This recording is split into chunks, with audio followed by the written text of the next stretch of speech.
Zakhele Mthembu here with the Free Market Foundation. I'm a legal researcher extraordinaire, and I had an interesting talk with one of our contributors at the FMF, Nicholas Woode-Smith.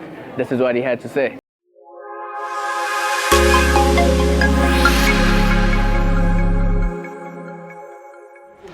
We are joined by Nicholas Woode-Smith, a contributor to the Free Market Foundation and an amazing writer today at the Liberty, at the Africa Liberty Forum.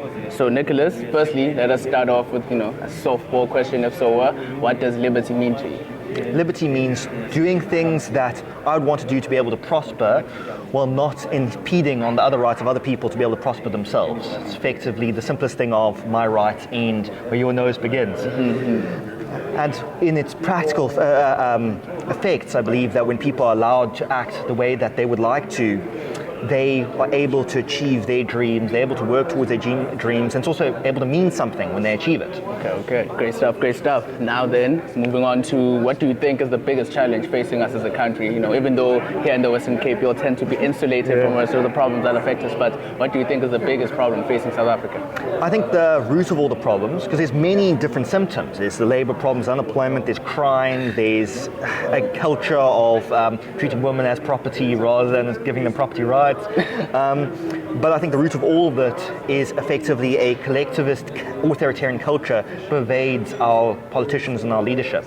And I believe that when our politicians aren't simply incompetent, they are actually being intentionally malicious and intentionally trying to drive in a socialist state because they're still stuck in this Cold War ideology that the Soviet Union is still apparently alive. Well, you see how they still support Russia, even though Russia knows the Soviet Union is gone. And they still want to drive in Soviet Africa.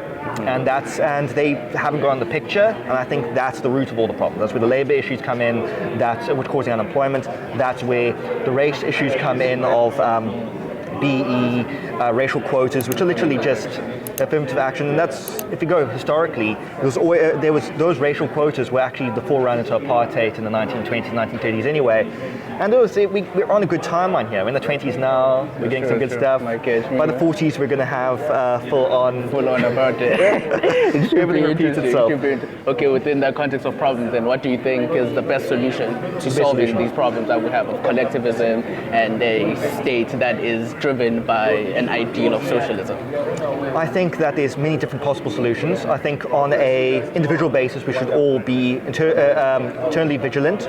We should all be working in our capacity to be active, to teach other people what's going on. Because most South Africans don't want this. Most South Africans, if you told them and probably convinced them and educated them about what the ANC is doing, was the ideology that they actually support, they wouldn't like it. So I think the big thing is about getting the message out there. It's about working through groups like Free Market Foundation, Institute for Race Relations and others to get that message out there.